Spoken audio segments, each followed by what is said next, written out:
Mucho al coordinador en Movimiento Ciudadano, él es Clemente Castañeda, que me toma esta comunicación esta noche aquí en Contracara. ¿Cómo estás, Clemente? Buenas noches, Luis, para ti, para todo tu auditorio. Me da mucho gusto verte y escucharte, por supuesto. Oye, cuéntanos, primero, ¿qué opinan de esto que se votó ayer en el Senado de la República? Debate durísimo el que vivimos. ¿Qué opinan? ¿Cuál es la postura de MC? Nosotros, desde luego, que estuvimos en contra, porque no es solamente un tema de fideicomisos y de los daños colaterales que tiene la desaparición de los mismos, no para, digamos, las altas autoridades del Poder Judicial, sino para las y los trabajadores del Poder Judicial, más de 50,000, sino porque además es una clara venganza contra el Poder Judicial.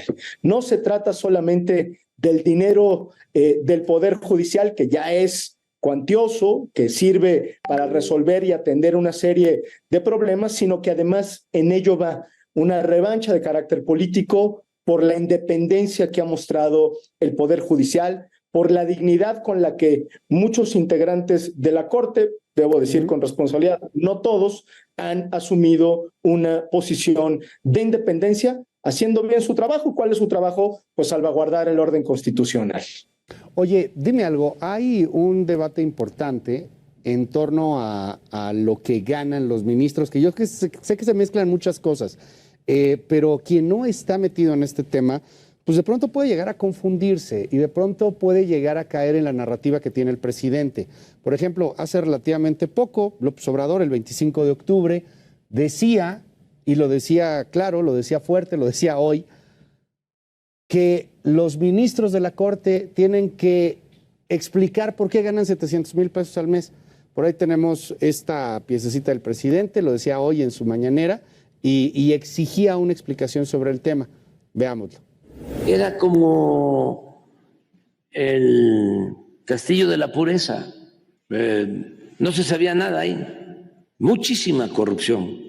Pero es muy fácil, pues, de que aclaren por qué ganan 700,000 pesos mensuales en un país en donde el promedio de salarios de los trabajadores está en 16,000 pesos mensuales. Yo quisiera preguntarte, Clemente, ¿cómo combatir esta narrativa? ¿Cómo poder explicar a muchas personas que están muy enojadas en este país porque no alcanza, porque hay pobreza, porque tampoco sienten que el Poder Judicial les responda en nada?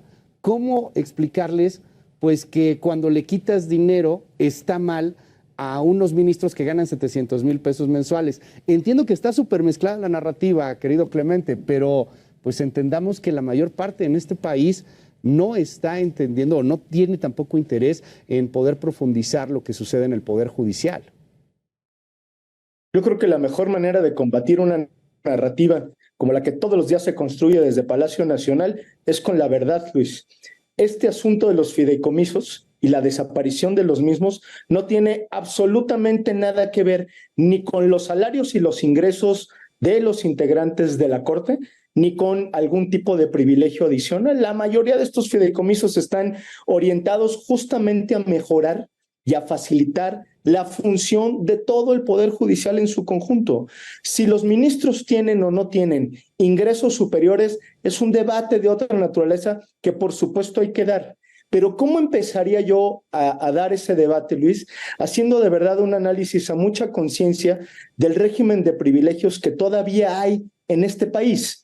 Dicho de otro modo, la Cuarta Transformación, lo que sea que eso signifique, dijo que iba a terminar con los privilegios en la vida pública, lo cual a mí me parece muy sano. Nosotros hemos acompañado muchas de las iniciativas y hemos predicado con el ejemplo de que los recursos públicos deben utilizarse con moderación y con cierto criterio, pero es una gran mentira decir que en este país se acabaron los privilegios, y quien lo dice todos los días es el personaje que más privilegios tiene en este país. Es decir, el presidente de la República, el titular del Poder Ejecutivo, tiene una serie de privilegios a los cuales nunca ha renunciado. El presidente vive en un palacio, le pagamos no solamente su salario, sino el mantenimiento de él, de su familia, de su esposa, no paga naturalmente servicios públicos, hace uso de los vehículos, aviones, etcétera, que son del Estado mexicano, cosa que en sí mismo no está mal, pero tampoco puedes decir que en este país se terminaron los privilegios cuando todos hemos visto que en la vida pública persisten? ¿Por dónde empezaría? Por decir, quien tiene la responsabilidad mayor de poner el ejemplo es el titular del Ejecutivo, que dé una explicación. Y por supuesto que una vez que terminemos ese análisis, vayamos a analizar todo lo que sucede en nuestra contraparte judicial o incluso lo que sucede en el Poder Legislativo, donde si bien es cierto ha habido programas de austeridad, todavía sigue habiendo muchos excesos, Luis. Entonces, digamos, todos coludos o todos rabones, porque de lo que se ha tratado, la realidad, claro, es de denostar al Poder Judicial y a todo aquel que muestre cierto grado de independencia o de desacuerdo. Dime algo, en el Partido Acción Nacional, tengo entendido, están preparando ya elementos para impugnar esta decisión que se tuvo en el Legislativo. Habrá recursos jurídicos, habrá estas controversias constitucionales. ¿Va a hacer algo Movimiento Ciudadano en torno al tema? Bueno, lo que te tendría que decir es lo tenemos que hacer en conjunto, porque ¿Cómo? Recordemos que se necesita un tercio del Senado para presentar una acción de inconstitucionalidad y los votos, las firmas de Movimiento Ciudadano son indispensables. Entonces, la respuesta es sí. Estamos trabajando en lo que fuera o es el bloque de contención para tratar de ir a la acción de inconstitucionalidad y tratar de darle reversa pues a esta atrocidad, Luis, porque déjame decir algo que creo que es muy importante y es algo que el Ejecutivo no ha logrado explicar.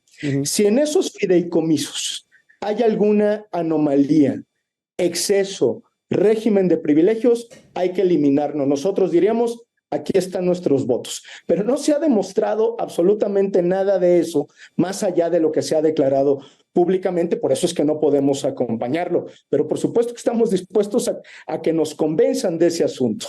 Mi apuesta, doble contra sencillo, ahora que está tan de moda, pues es que eso no va a ocurrir, porque los fideicomisos del Poder Judicial no solamente son legales, sino que están ampliamente justificados en pro de que el Poder Judicial haga bien su trabajo, cosa que nos interesa a todas y a todos. Ahora, aquí hay algo bien interesante, Clemente, porque viene esta controversia constitucional, que te aprecio mucho que no lo aclares, es cierto, necesitas un tercio de los votos en el Senado, ahí MC pues es fundamental, serán los votos del PAN, los votos del PRI, los votos de MC, vamos a ver si el voto de alguno que otro senador de Morena, tipo Olga Sánchez Cordero, que votó en contra.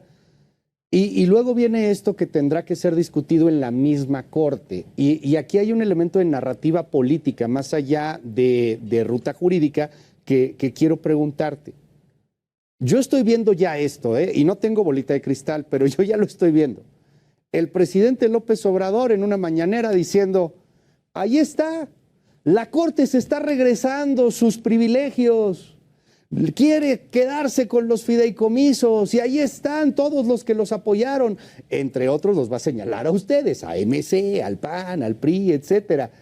Este asunto en particular, esté uno a favor o en contra del tema de fideicomisos para la Corte, para el Poder Judicial, es curioso porque será la misma Corte la que vote a favor o no de quedarse con sus fideicomisos. Y eso creo que le va a dar una gran narrativa hoy día a la 4T. ¿Qué opinas de eso? ¿Van a contrarrestar esa narrativa? ¿La van a combatir? ¿La van a aceptar? Tenemos obligación de contrarrestarla, pero yo lo primero que diría es, la obligación de la Corte, esa es su función, es proteger, preservar el orden constitucional. Más allá de cualquier narrativa y más allá de cualquier posición, incluso mayoritaria, es más, Luis, las Cortes en México y en el mundo son instituciones contramayoritarias. ¿Por qué? Porque lo que protegen es el orden constitucional y parte del orden constitucional es la protección de los derechos. Cuando están de por medio derechos de carácter laboral, como es el caso, la Corte tiene que actuar por obligación constitucional. Entonces, yo no compro ese cuento de que la Corte sería juez y parte. No, porque no se trata de la Corte, se trata de derechos, primero. Segundo, ya nos ha dicho la Corte muchas veces que el procedimiento legislativo es parte o puede formar parte de un criterio de inconstitucionalidad. Bueno, estos señores que hoy son mayoría todavía, porque lo bueno es que ya se van, estos señores que son mayoría, violentan como si fuera con Pedro por su casa todos los procedimientos legislativos. En realidad es que no lo cuidan, no les importa. Y ya el simple procedimiento legislativo es suficiente para que la Corte diga, con independencia del fondo del asunto, este tema es inconstitucional. Ya nos lo han enseñado varias veces, de tal suerte que yo me atrevo a pronosticar que este asunto de los fideicomisos va a terminar cayéndose. Efectivamente, tenemos que hacer un esfuerzo porque esto se explique y porque esto se sostenga en la narrativa, porque cuando alguien tiene, digamos, el poder de comunicación, que es, por cierto, lleno de recursos públicos, tratando de manipular una afirmación o de manipular una historia, pues corre el riesgo de erosionar, que eso es lo que quieren, la legitimidad de alguno de los poderes, y ahí tenemos que ser todas y todos muy responsables.